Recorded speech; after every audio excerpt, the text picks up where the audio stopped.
you, ma'am. Thank you for your kind presence here. I would like to invite on the dais Sri Trilok Chandra, Director DOT, to please join us on the dais to felicitate, to welcome Program Officer TSB ITU, Mr. Thomas Basicolo. Thomas has been an integral part of ITU WTSCA. Thomas, a very warm welcome to you once again. Ladies and gentlemen, once again, a warm welcome to each one of you to the Innovation Exchange session, which is a side event at WTSA 2024. This event is aimed at promoting international collaboration and promoting innovation in key emerging technologies. Today, we have experts from various countries joining us here to discuss the future of next generation networks, which is 5G and 6G, AI in telecom, secured communication network, and quantum communications. Now, without further ado, let me invite Mr. Sanjeev K. Sharma, Deputy Director General, Department of Telecom, Ministry of Communication, to set the stage for today's event and deliver the welcome address. Ladies and gentlemen, put your hands together for Mr. Sharma.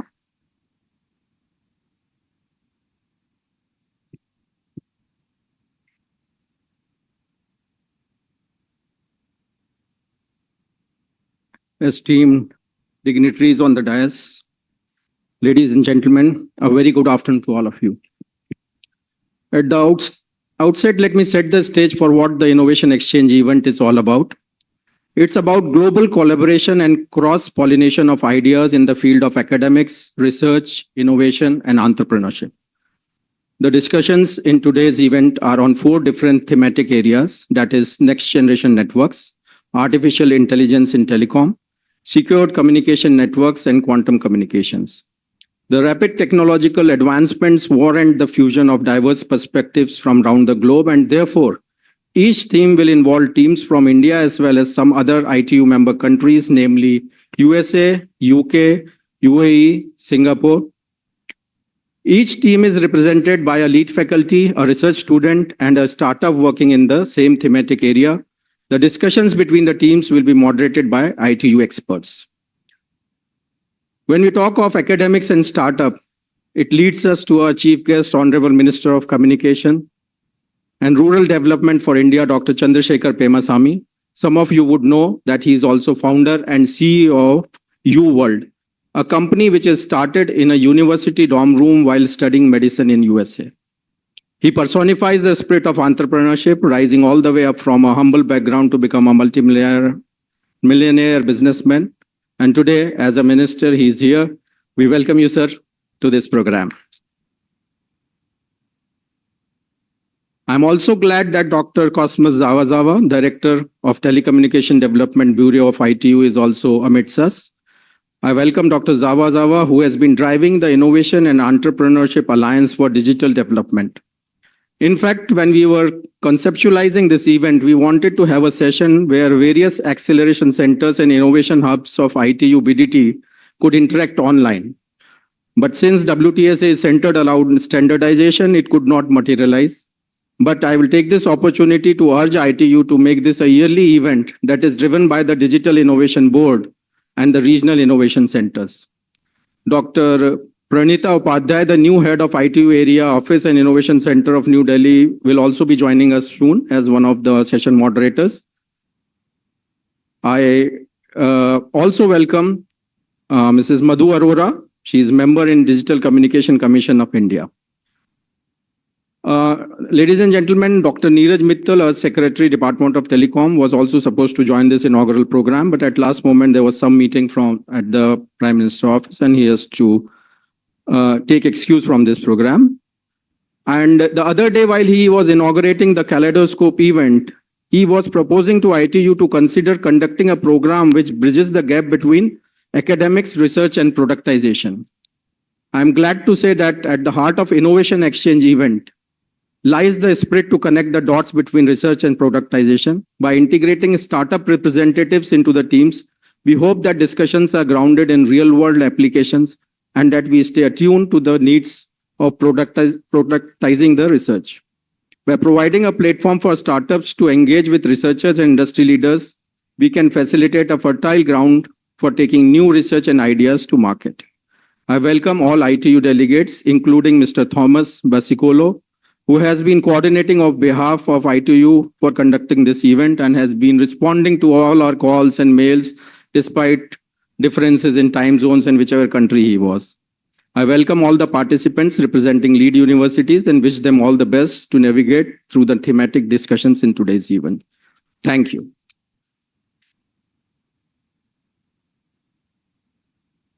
Thank you, sir, for setting the tone. We are here to exchange ideas at global level, and not just to exchange, but also transforming them into a reality. Moving ahead, ladies and gentlemen, now I would like to invite Ms. Madhu Arora, Member, Digital Communications Commission, Ministry of Communications, for a special address. Please welcome her with a round of applause, ladies and gentlemen.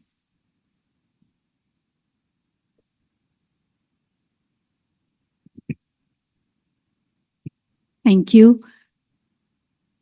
Respected Dr. Pemasami Chandrasekhar, Minister of State for Communications and Rural Development, India. Dr. Cosmos Zawa, Director of the Telecommunication Development Bureau, ITU. Mr. Thomas Basicolo, Program Officer, ITU. Mr. Sanjeev, DDG in Department of Telecommunications, India. All participants in the event, ladies and gentlemen, warm greetings and a very good afternoon to all of you. It gives me immense pleasure to be here with all of you today in this event, one of the several side events that we have been hosting alongside WTSA. We also had our annual major telecom mega show, India Mobile Congress, alongside WTSA. The enthusiasm, I must say, energy levels, quality of participation and interactions have been incredible and absolutely amazing. I wish to thank ITU team and everyone who has been part of and have contributed to success of all the programs held so far. As regards today's event, the Innovation Exchange program, it represents a significant step forward on our quest for technological advancements. As I stand before you, I'm filled with optimism about the incredible potential that the Innovation Exchange platform provides to startups to access global expertise and work alongside leading researchers. This collaboration fosters an environment where startups can rapidly scale up their innovative solutions. Also, it contributes to academia's goal of making research impactful and practical. When these two worlds come together, academic institutions providing deep knowledge and rigor, and the startups bringing agility, speed, and a product-focused mindset, this is where the innovation thrives. Innovation Exchange program provides a borderless platform where cross-pollination of ideas, as Sanjeev was mentioning, can happen, and leaders, researchers, and startups can collaborate, giving rise to solutions that are more than the sum of their parts. I'm glad to know that participation in this event is from USA, UK, Singapore, and UAE. This will make it possible that the solutions we develop are not only relevant to one region, but can be applied on a global scale. Experts from across the world ensure that the insights we gain here can be adapted across different markets and industries. Coming to the thematic areas, as was being mentioned earlier, I would like to say that each of the thematic area that has been chosen for the event, that is next-gen networks, artificial intelligence, secured communication, and quantum technologies, will occupy center stage in coming years. Each area holds immense promise. In the sixth generation of wireless networks, as most of us know, we are not merely enhancing bandwidth and latency. We are fundamentally reshaping the architecture of telecommunications. AI, IoT, and robotics will be driving the next industrial revolution. Advanced machine learning algorithms, particularly deep learning and reinforcement learning, allows us for intelligent automation, predictive analytics, and autonomous decision-making processes. Integration of IoT devices into smart ecosystems will enable real-time data collection and analysis, facilitating responsive actions based on situational awareness. Cyber threats are assuming grave proportions in today's world. Because of this, emphasis on secured communication networks will be paramount in coming years. Concepts such as zero trust architecture, end-to-end encryption, and blockchain technology will play a pivotal role in enhancing data integrity and confidentiality. Quantum communications and computing represent the frontier of technological advancement. It has the potential to provide solutions for complex problems in cryptography and optimization.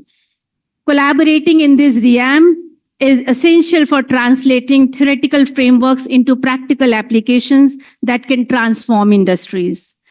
Since Dr. Zawa, Director BDT, is here, I would like to use this opportunity to highlight some of the initiatives of the Government of India that go a long way in promoting innovation and startup ecosystem in next generation technologies. The Indian government last year took decision to set up 100 5G test labs, use case labs, in educational institutions across the country. The government is funding 80% of the capex and the 100% of COPEX expenditure for next 4 years.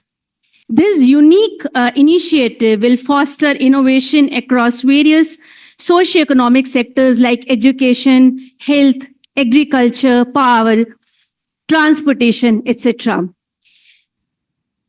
This initiative will not only build competencies in 5G advanced and 6G research technologies within students, academia, and the broader research community, but will also encourage academia-industry collaboration in the development of standards, 3GPP specifications, IPRs, and innovative use cases. Secondly, the Government of India has invited call for proposals to develop 5G intelligent villages. In fact, 10 so far we have proposals we have invited to pilot across 8 states by using the transformative power of 5G technology to uplift rural communities. This comprehensive approach addresses critical pillars such as health, education, healthcare, governance, sustainability, etc. This initiative aims to unite telecom service providers. In fact, the proposals that we have are from TSPs combined with startups, sensor manufacturers, CCTV suppliers, and IoT providers on a single platform to explore and exploit the potential advantages of 5G, which we keep talking about, and we have not been able to actually utilize it to the extent that we should, the speed of 5G and the low latency and high reliability of 5G networks. So these are the proposals that we are currently working on.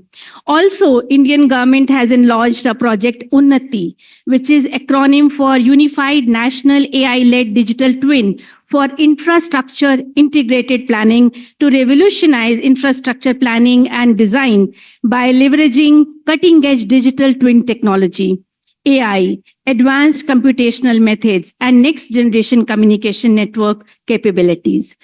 Unnati aims to create a comprehensive integrated digital framework that fosters cross-sectoral collaboration and enhanced decision-making process.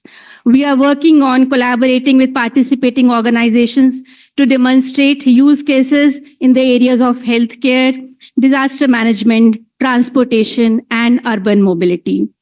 Indian administration would like to collaborate with ITU on these initiatives.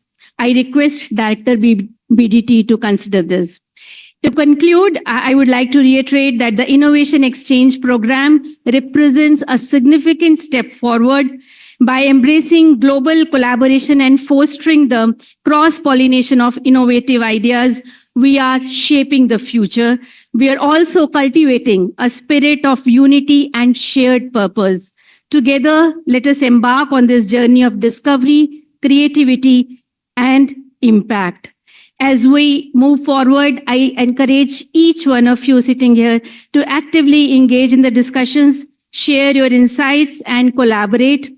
I look forward to witnessing the remarkable outcome that will emerge from the collaboration here. Thank you so much.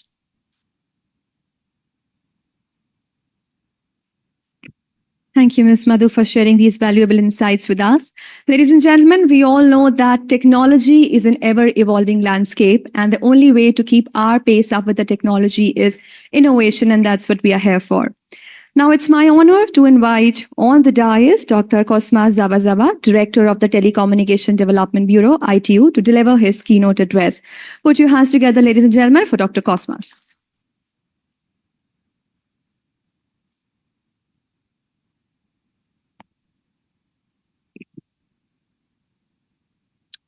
Good afternoon, ladies and gentlemen. It is a pleasure to stand before you and share a few ideas. Your Excellency, thank you very much for hosting us. Dr. Pemanasan, let me take this again. Dr. Pemasan Chandrasekhar, Minister of State of Communications and Rural Development. Mr. Sanjeev K. Sharma, Deputy Director General of the Department of Telecommunications. Dr. Niraj Mittal in absentia, I don't see him around, but of course, I recognize his role in the work that we are doing. Distinguished participants, ladies and gentlemen, it is my understanding that there might be a few people who are online. And wherever they are, good morning, good afternoon, and good evening. It gives me immense pleasure to be here, to exchange with you, particularly at this momentous occasion where we are dealing with the two of my favorite words, innovation and exchange. Once upon a time, I was discussing with a friend of mine and we were talking about innovation, and he said, can you tell me why people have chosen to innovate and move from the Stone Age? But bear in mind the fact that people decided to innovate to get to where we are today is not because the world ran out of stones. It is because people wanted to move on, to make sure that the quality of life of the people improved, but also to open new doors of opportunities and choice. And the technology, for me, is just a means to an end. And I call upon everybody from the development sector point of view, we work towards unmasking technology and showing a human face. The impact, I think the previous speaker articulated it very well. If we are going to save lives, we must use technology for early warning. If we want to save lives, we must coordinate humanitarian action when disasters strike and coordinate food supply or distribution, coordinate medication and shelter to make sure that we save humanity. If we save one or two lives, that is a step in the right direction. But yes, of course, we are talking about the SDGs. The 17 Sustainable Development Goals can only be achieved if we put digital at the center of everything that we are doing. The diversity that we have in the world, the small island developing states, with the great threat of climate change, external economic shocks, vulnerability to natural disasters, their small size calls for innovative ideas to adapt and mitigate the impact of climate change. The least developed countries, with most of the population living in rural, remote areas, need the support of digital for them to reach far-off markets. And by some estimate in LDCs, we have about 70% of the population being women and children. And those women have a right to communicate, have a right to participate in the global economy. And we have to make sure that we bridge the connectivity divide. We also bridge the skills divide, but most importantly, we bridge the innovation divide. We are lucky because globally, the young population that we call the youth, and in the UN system, we say those who are between the ages of 15 and 24 are the youth, and they are the most active online. and we have to support them. And to support them is to ignite their imagination and make sure that they participate in the innovation ecosystem. But we have also to safeguard their great novelty in terms of ideas and make sure that intellectual property rights are upheld. We at ITU believe that everyone should have an opportunity to innovate. There is no one who has a monopoly of brains. I think we all can innovate, young, old, women, men, people with disabilities, those that have and have not. And we must capitalize and not lose sight of the many efforts that the men and women of the world are making. Different kinds of innovation, open technology, digital innovation, etc., etc. We believe that we must bring everything together. And in ITU, we are fortunate in the fact that we have 194 member states, highly diversified. We also have members of academia who do research, and we uphold their intellectual capacity to make a difference. We have industry and private sector, over 1,000 members of the private sector who constitute the membership of ITU, and we have to capitalize and optimize on their presence among our member states, each one according to their abilities, and each one according to their mandates, and each one according to their calls. In ITU, when I took office on the 1st of January 2023, on the 25th of January, I launched an initiative which is called Innovation and Entrepreneurship Alliance for Digital Development. Why? Because all the countries at our conference, the World Telecommunication Development Conference in 2022, highlighted the need for us to innovate and to support entrepreneurship, small and medium enterprises, so that they can also prosper.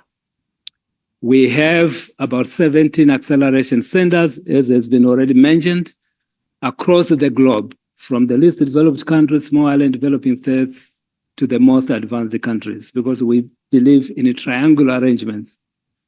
We want South-South cooperation, but we want to maintain the North-South and South-North relationship so that we can transfer knowledge. The last speaker mentioned the issue of the innovation in the startup ecosystem in India. Yes, I'm very much aware. I was here last year, and the Prime Minister, His Excellency, Honorable Prime Minister, inaugurated our center, which is the South Asia Center Area Office. But this office is unique because annexed to it, we have the Global Innovation Center, an ITU Global Innovation Center, which is, by the way, doing wonders. And I think we can do even better if we plug ourselves into the existing ecosystem, but also plug the 17 acceleration centers that exist across the globe so that we can exchange ideas.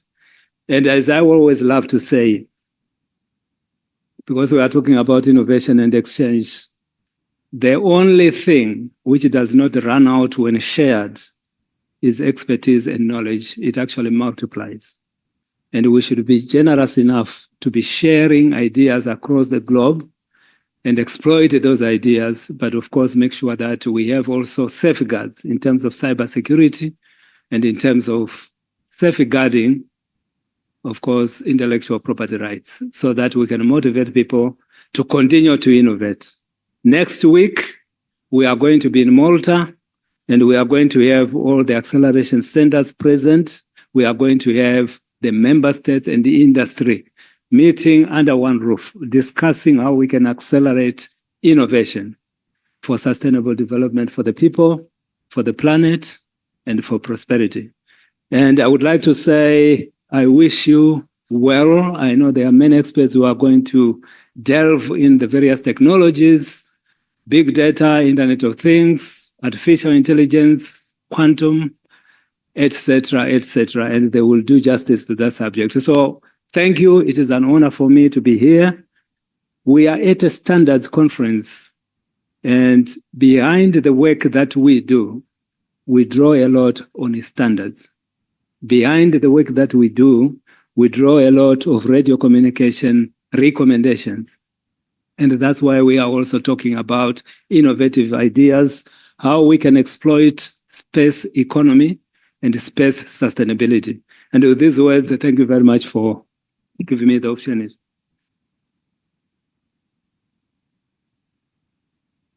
Thank you, Dr. Zava, for those inspiring words. From saving lives to transforming lives, innovation can certainly do wonders. Moving ahead, ladies and gentlemen, now I would like to invite Dr. Pemasani Chandrasekhar, Minister of State for Communications and Rural Development, to give his inaugural address. Ladies and gentlemen, please welcome him with a round of applause.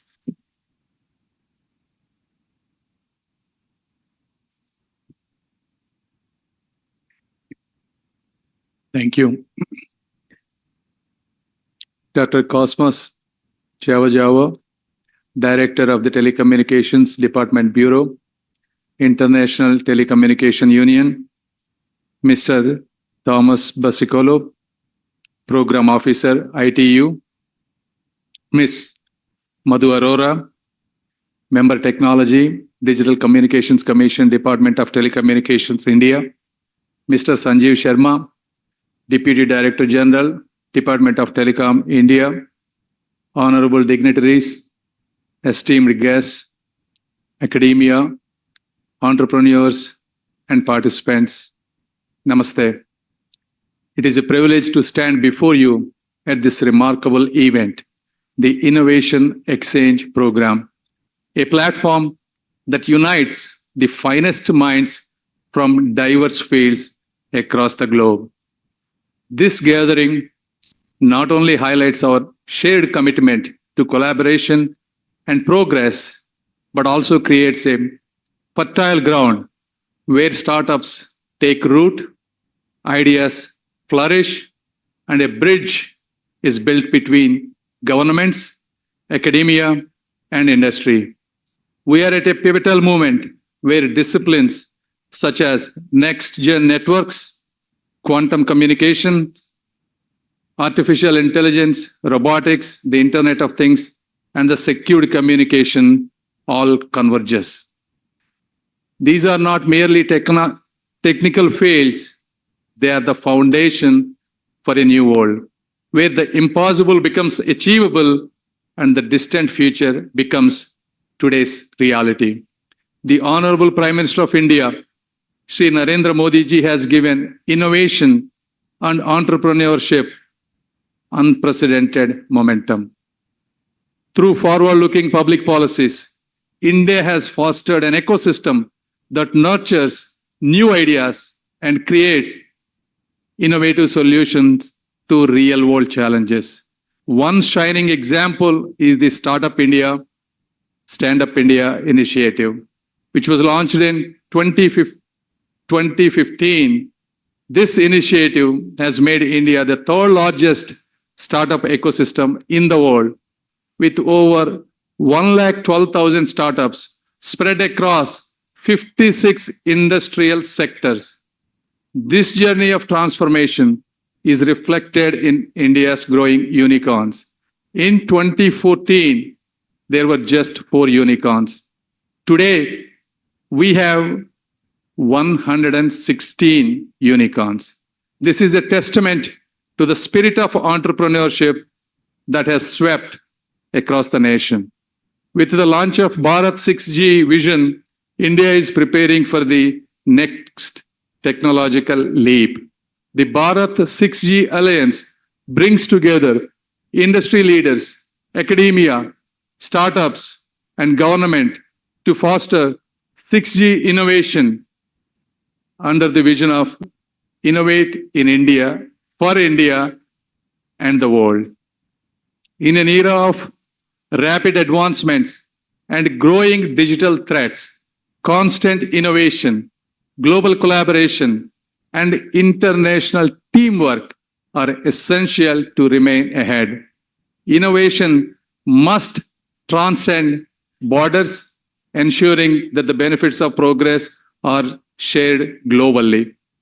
This gathering is a powerful testament that innovation thrives in diversity through the cross-pollination of ideas, the exchange of experiences, and the fusion of insights from the brightest minds across this world.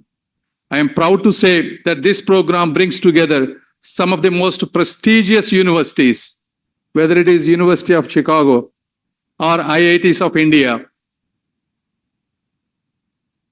And each session will feature faculty leaders, research scholars, and startups from across member countries, and it was facilitated by ITU experts.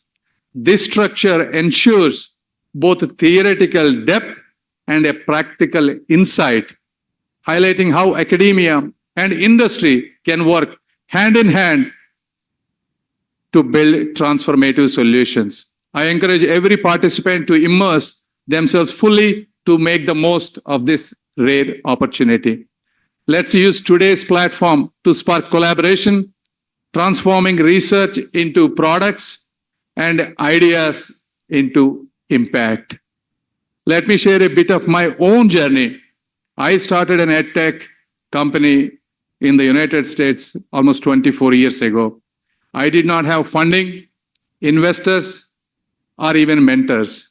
All I had was just an idea and a relentless determination to succeed. It wasn't overnight, but after years of persistence, hard work, and an unwavering belief in our mission, that idea turned into not a multi-million, but a multi-billion-dollar company. Now, after building something meaningful abroad, I knew it was time to come back and serve my country. But here is what I have learned. First, solve a real problem. The world needs more solutions, not just the products. Solutions that solve real human problems, and try to innovate and not imitate. Second, start small, but think big and act now. You don't need all the resources in the world to start. You just need a real conviction. Many aspiring entrepreneurs wait for perfect conditions or big fat check as a funding. The truth is, the best time to start is now. You will never feel ready, but action creates momentum, and momentum fuels success. Third, be comfortable with failure, and it is part of the process. The road to success is paved with failures. Failure is not a dead end. It is just a bend in the road. It's a lesson. Embrace it, learn from it, and pivot when needed. Persistence is what separates those from who dream from those who actually achieve. And if you have a problem, find mentors so that you can foresee these failures and probably can avoid most of them. Fourth, build a purpose-driven business. One reason why my company grew was because we focused on an impact. When your mission is aligned with a meaningful purpose, whether it is democratizing education, solving social challenges, or creating opportunities, everything falls into place. Customers, partners, and even investors want to be part of something that's bigger than just a profit. So my advice is quite simple. Build with purpose and build to make a difference. And the fifth, invest in people, because your team is your greatest asset. Businesses are not built by individuals, they are built by teams. I learned early on that talent is not just about hiring the best, but about empowering people to grow. As a leader, your role is to create an environment where others can thrive. When your team feels invested in the mission, they will give their best every single day. Finally, I want to thank everyone for being here, whether it is from large universities, startups, or experts, for all your enthusiastic participation. And I also thank all the DOT people, W2SA people for conducting these great side programs. And I want to say future is ours to shape, and let us seize it together. Thank you.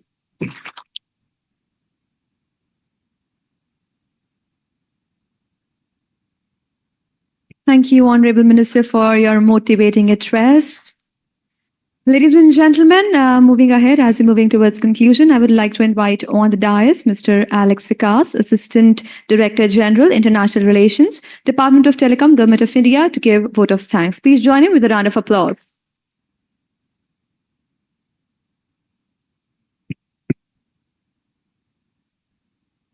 As we come close to the inaugural session, in the esteemed presence of Honorable Minister, sir, and senior officers and dignitaries, especially the ITU experts, professors who has come from all over the world, and especially the audience, it is my privilege to extend the vote of thanks to such a diverse crowd. First of all, our Honorable Minister, sir, Dr. Chandrasekhar, sir, who actually set the vision. He clearly emphasized that how an innovation can play an important role by showcasing his own example. He has clearly told how innovation can transcend the boundaries. This is what the Department of Telecom is thinking nowadays. This is the base for us to start this kind of an innovation exchange programs. So the vision has been set by our minister, sir. Sir, thank you very much for setting the vision for us.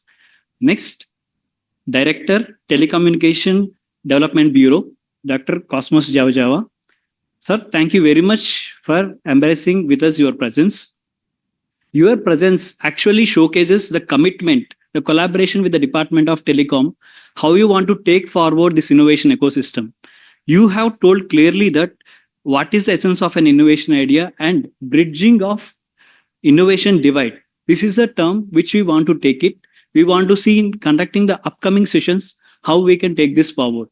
Because time is of the essence, I may not be able to elaborate, but whatever you have today given in the speech, we have noted down. We want to take it forward in the upcoming sessions, sir.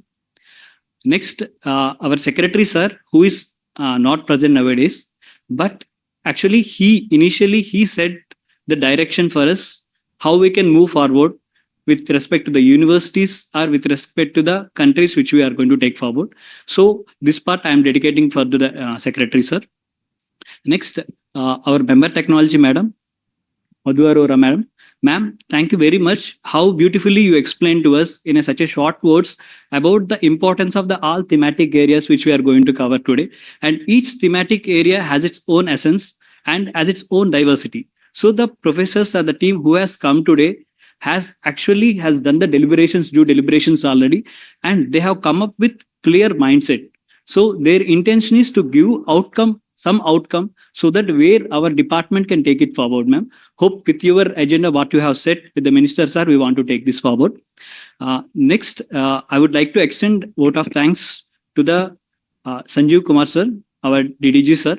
Sir is our mentor and guide. He has set what things need to be done. It is from the top to bottom. He stitched all of us together. There are different organizations involved. It can be the TCOE, it can be volunteers, it can be ITU. So he is the one who stitched all of us together, told that this is what we are going to do. Until today, he is working relentlessly to make it possible. Sir, thank you very much for guiding us, mentoring us, making it possible. And special thanks I would like to extend it to Mr. Thomas. So right now, I won't feel Thomas as an ITU person. I do feel like my colleague. So we are working day in and day out, night time at 12 o'clock, we are messaging, we are trying to, do some changes. So this kind of a international event, this kind of an exchange of ideas can be possible like that persons who is sitting the other side of the table, which we will sit irrespective of the timings, we'll sit across, we will discuss, we'll try to come across something, because day to day it's a challenge. Day to day it's an interaction. Some are the other things which is going to come up, which I don't want to elaborate now, but this is how the commitment which we got from the ITU and from the Department of Telecom. And the last thanks which I would like to extend to the participants, especially who came across the world. And because it's not an easy task for them, they came all the way from there to exchange the ideas, and also especially the ITU moderators who has extended their support to moderate this session.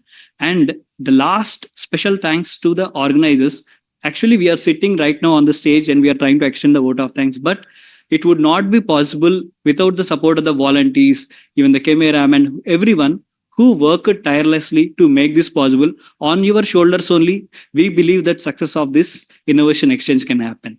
So thank you one and all. Thank you once again, the distinguished dignitaries. Thank you very much.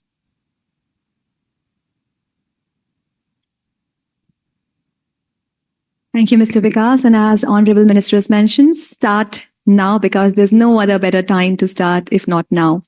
Ladies and gentlemen, we now conclude with the inaugural session and I request all the dignitaries on the dais to kindly step forward for a group picture. And I request all the members of organizing team to kindly join us on the dais for the group picture.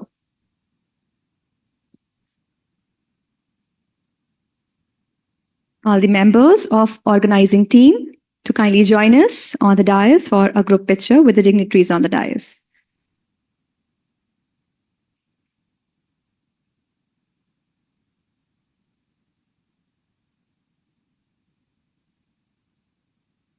Yeah, that's right.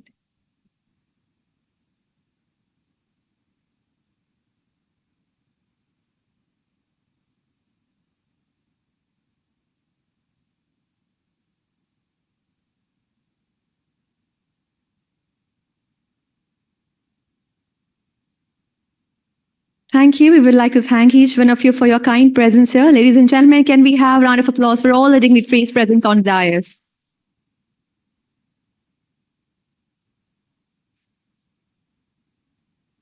Thank you once again for your kind presence.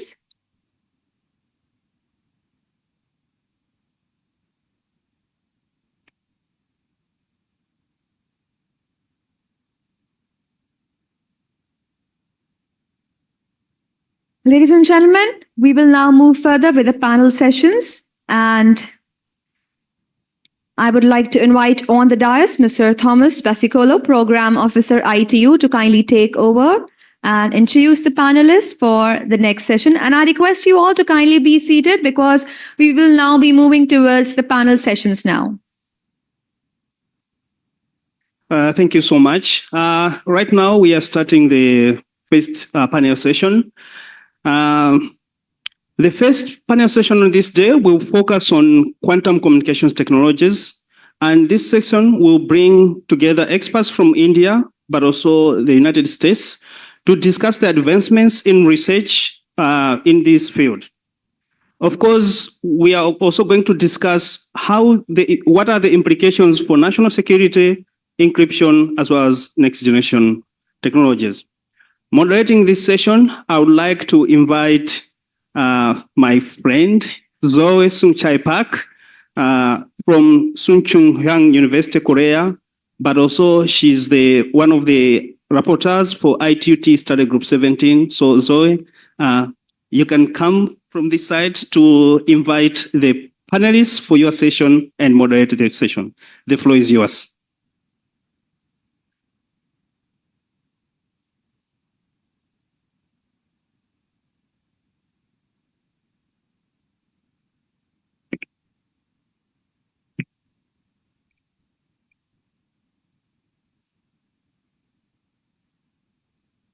Namaste, everyone.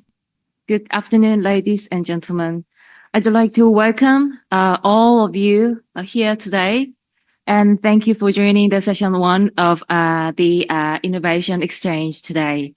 The topic that will talk and be shared by our excellent panels is regarding quantum communication and technology. How excited aren't we? Right? So my name is Zoe Sungchae Park from Korea. I'm a researcher in Suncheonhyang University, and I'm also a PhD candidate under Professor Heung-Yeol Yum, who is the former Study Group 17 chair. And currently working on my topic is working on the migration of post-quantum cryptography. So, and I'm actively participating in Study Group 17. So the topic we are discussing today touches my heart, and I hope you can enjoy the session with us. So before we go any further, I'd like to express my gratitude for India's wonderful hospitality and for giving me the opportunity to be the moderator. So now, without further ado, let's deeper into the exciting topic with our panels now. We have 6 excellent panels in 2 groups. So we have Dr. Pratik Guha from Pritzker School of Molecular Engineering. Could you please, yes, on the podium, please? Let's give him a big applause. Our second panel is Raj Katinut from Oregon National Labs in the US. Please be on the podium. We also have Nixon Patel, is the chairman of Q-Universe, which is one of the leading global companies in quantum computing ecosystem. They are in Group A, and in Group B, we also introduce 3 experts. We have Dr. Urbashina, the amazing person and a professor at the Rama Research Institute in Bangalore. Thank you. Mr. Samia Narayan Behera, who is a senior research fellow in the Quantum Information and Computing Lab at the Rama Research Institute. Let's give him a big applause. And our last panel is Dr. Debatu Rita Ghosh. She is currently a project scientist C at the Quantum Information and Computing Lab at the Raman Research Institute. And in addition, that she serves as a director in Q-Scientech, a newly incorporated quantum deep tech startup. So now let's begin. They will share their expertise on the topic with their valuable experiences. Please allow me to give our panels some questions, and I would really appreciate it if you could keep your responses within 1 or 2 minutes. Thank you. So, Professor Dr. Guha, please introduce yourself, and could you highlight some of the most interesting materials and device aspects in quantum communications? Yeah, hello. Can you hear me? Okay. So I'm Supratik Guha. Thank you for moderating this panel. Very happy to be here. I'm a professor at the University of Chicago. I also have an appointment at Argonne National Laboratory. I'm a material scientist. I have worked throughout my career on taking things from basic science and moving it into technology in the areas of microelectronics, and now more recently in quantum technologies, where I try to build devices working with colleagues of mine who are on the system side and on the physics or device design side of things. In terms of what are the trending R&D areas specifically for quantum communications, I'd like to highlight a few.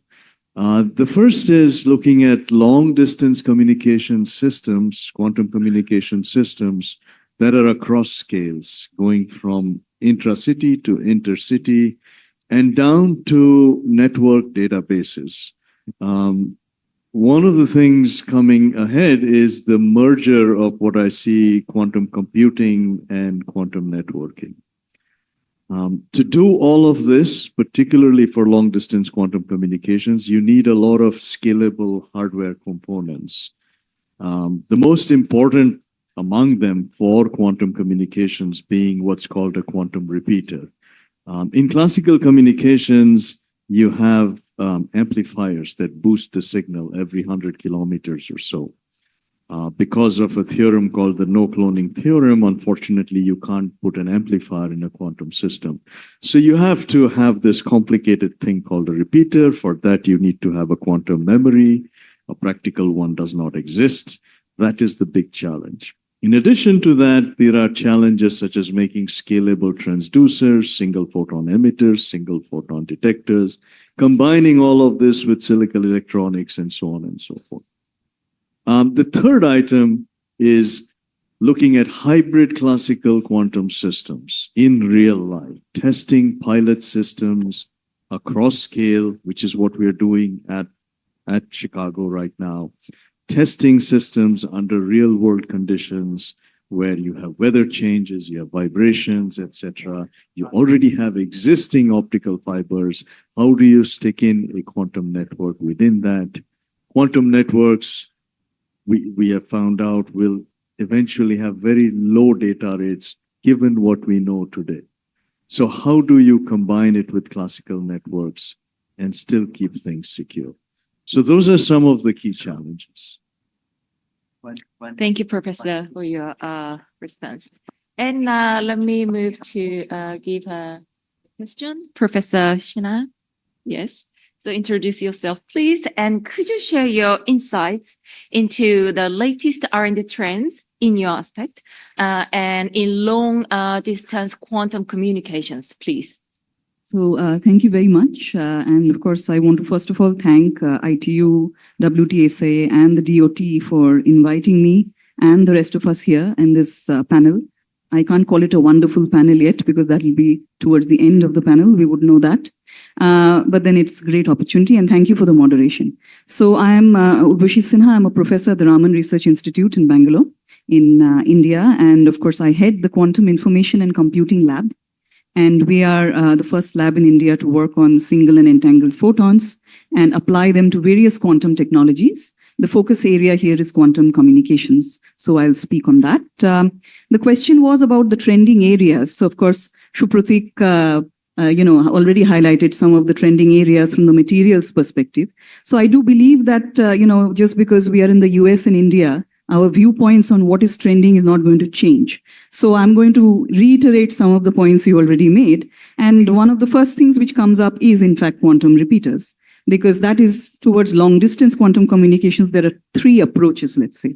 The first one, which we are all trying to do, is quantum repeater based networks, which would involve these higher efficiency quantum memories, which of course is the open challenge and trend, because we want to make them high efficiency at room temperature and high fidelity. So this is one of the very trending areas.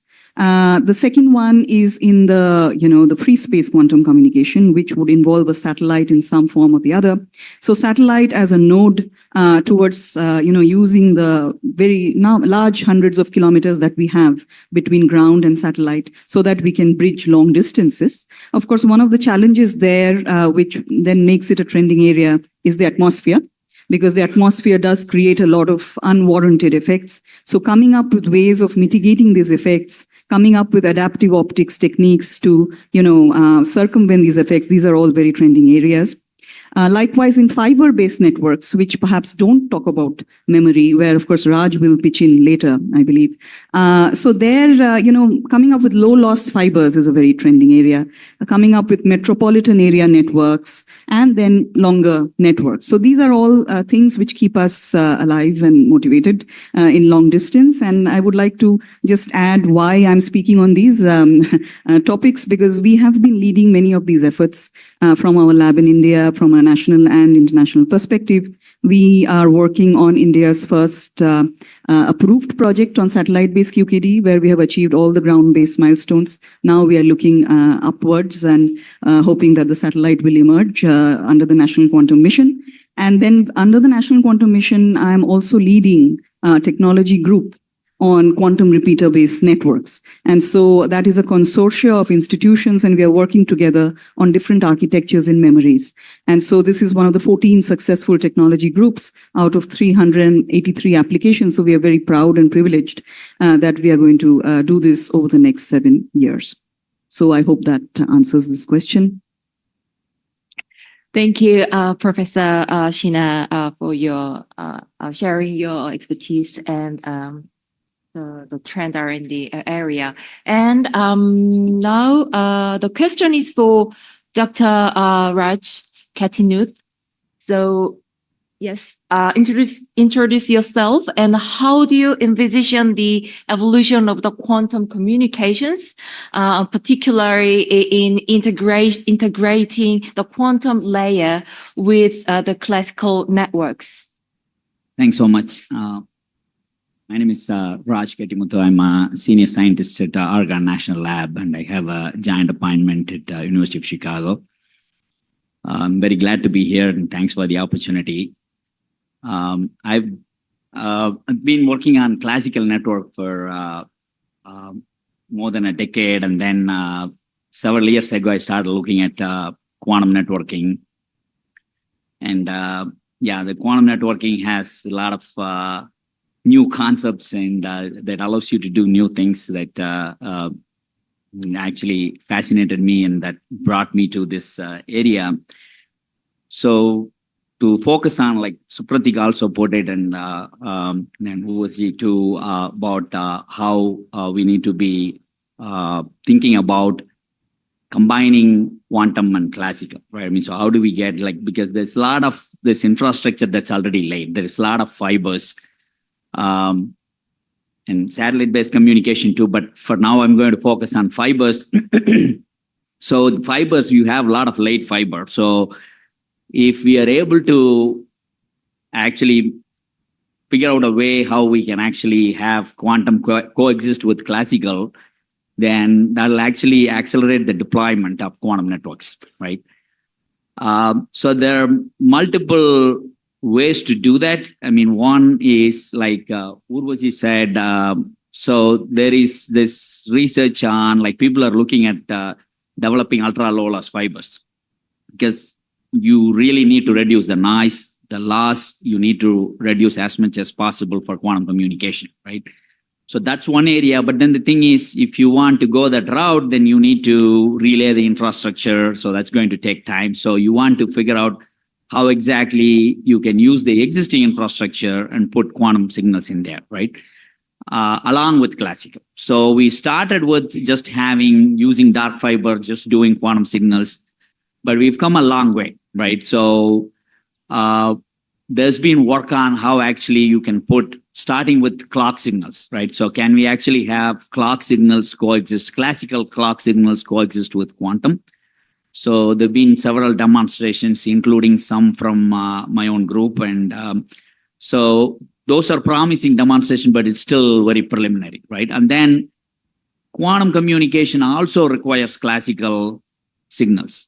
So can you actually put those signals in the same fiber, right? And then that has been demonstrated too. And more recently, there's been demonstrations on, can you put like classical signals going at tens and even hundreds of gigabits per second, and can you make quantum signals coexist with them?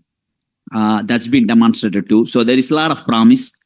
So I see two different things, right? I mean, so one is actually the development of fiber, the physical infrastructure, new fibers, which can also help with classical communication, improving the classical communication.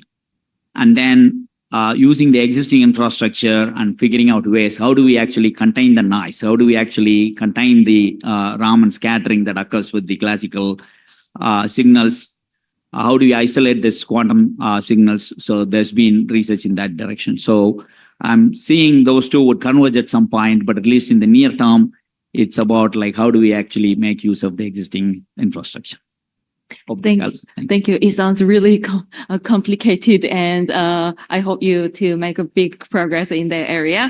And thank you. So now would like to move to our startup leaders. Dr. Patel. Dr. Patel, so introduce yourself first, and then in terms of quantum communications, how do you see the emerging market in your market and user adoption, and where does your product fit within the market? Thank you. So I'm a serial entrepreneur for the last 40 years, built different companies in different leading edge. For the last 7 years, I've been building a quantum communications company between the US and India.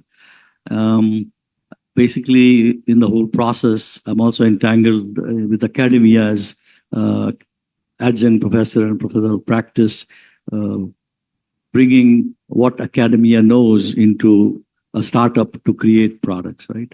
So our product, the flagship that we build, is a rubidium-based room temperature warm vapor quantum memory. It's still Gen 0, as some of the speakers already mentioned. We are still in the dark ages, but at least we got something engineered and which was further put into a small box. So to me, challenge has been the last 7 years to engineer things, right? So there are quantum random number generators, but when I talk to people, they want to have quantum random number generators that have high throughput.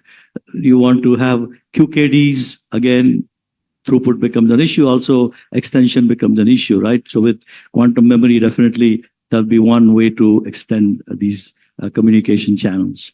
Again, 80% of all the communication in the quantum domain is still classical. So how do you optimize? How do you create optimal routing? How do you create various timing? So how these entangled sources that need to be piggybacking information, how are they distilled, purified? How single photon sources are created, detectors? All these are various challenges that need to be engineered from our perspective, right? So luckily, we have had the first PO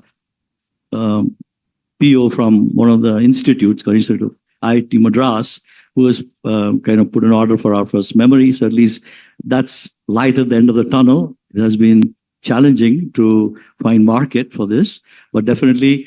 But the experience I want to share is that some of the learnings in the quantum memory, what we have approached versus some of the other approaches with the NV diamond, there are various advantages of one and the other. And we feel that a kind of a convergence between one helps to extend the quantum communication network, other is more efficient, the NV diamond is more efficient at computing, which is required for this purification distillation through something called CNOT gates. So our next thinking is that a hybrid kind of approach is something that would be the best for us and for the world. Also, there are smaller things like post-quantum cryptography, quantum security, like we have in the whole process built about 20-odd quantum direct communication protocols, which are equivalent to the classical ones. And we are trying to create applications, as you wanted to know how we are trying to approach the market, right? Like, for example, a blind quantum, like equivalent of the classical homomorphic, is to see if something like a e-cash or e-voting, right? So there are different ways we are trying to create POCs or MVP to create revenue, which is a big challenge in the quantum space. But I think of lately, there has been huge demand for PQC. In fact, just before this meeting, I was meeting some very senior R&D people in police who want to apply that. So I think it's like has been a constant pivoting, maybe if not every quarter, every other quarter, every year, to focus on how you generate revenue while you're trying to come and create new, products based on this exciting technology. Thank you. Welcome. Thank you. Sorry, I made a mistake. I skipped our panel. Yeah, Mr. Behara. I had a question, sorry. So we return to him and then we will go back to her, the startup session again. So introduce yourself, Dr. Behara, and what motivated you to choose quantum communications as your research area, and what future prospects do you foresee for the field? Could you? Hello. So I'm Soumyaranjan Behra, and before answering, I would like to thank IT1 Department of Telecommunication for this opportunity to speak among such distinguished panel. And so basically, I work in Quantum Information and Computing Lab at Raman Research Institute. Before coming into quantum communication information processing, I explored different areas of physics. But then with the realization of the kind of potential quantum holds to like have future technologies like hardwares which can help solve a lot of problems.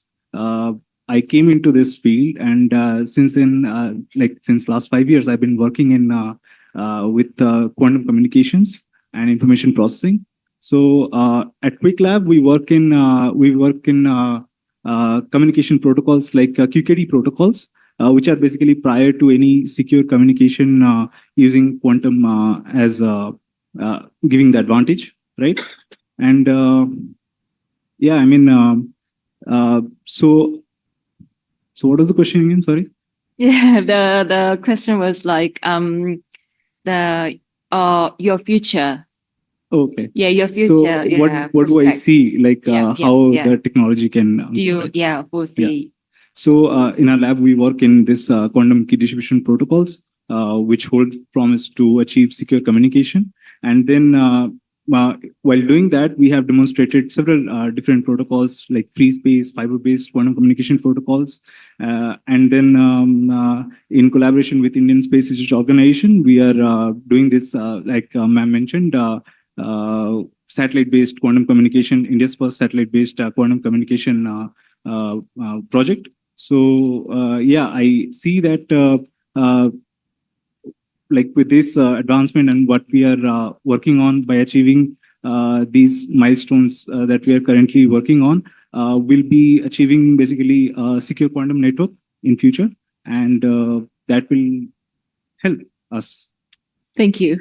Inspiration. Thank you. So let me move to the startup again. So Dr. Ghosh, introduce yourself, and you are representing a new and emerging startup company. So how do you perceive the emerging market for quantum communications, and where do your products stand in the space? Hi, I'm Devadrita. First of all, I thank you for giving me the opportunity to present Xchange. It's a deep quantum tech startup, and we incorporated in June. And it's founded by some people who have years of experience in this field. Like Professor Sinha is here. And apart from that, I also work as a scientist in Quantum Information and Computing Lab under Professor Sinha.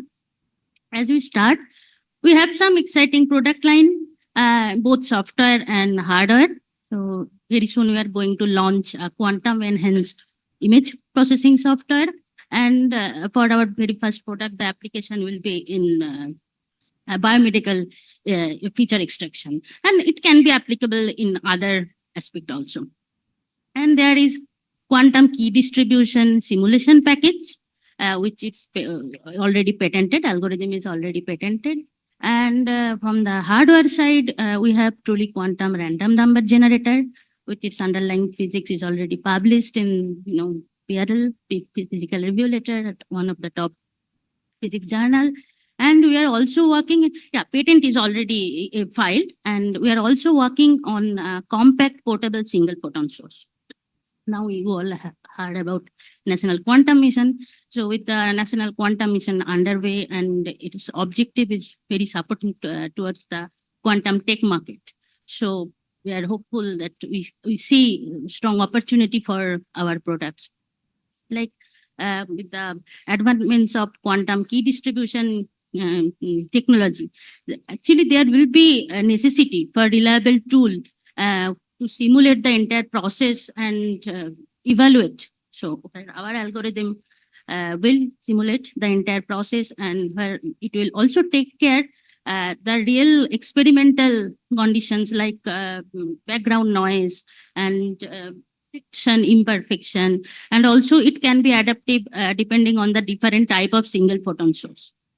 And regarding that URNG, random number generator, while there are commercially available QRNG in the market, but most of them are failed to be loophole free or they generate very low bit rate. But our what we aim to provide is loophole free and semi-device independent.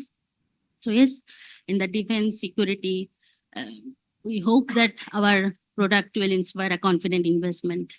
Okay, that's the good point, and I hope you succeed in the future. Thank you. So now let's speed up panels. So I'll give you one question to professors, researchers, and the startup leaders. So first question is to our professors. So what challenges do you anticipate in translating research into the commercially feasible products in quantum communications?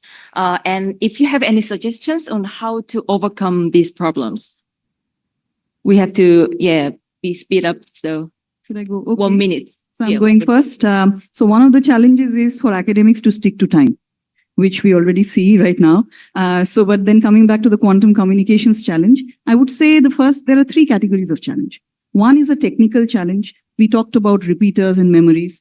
So in this case, you see, this field is very interesting because the challenges lend themselves as the opportunities.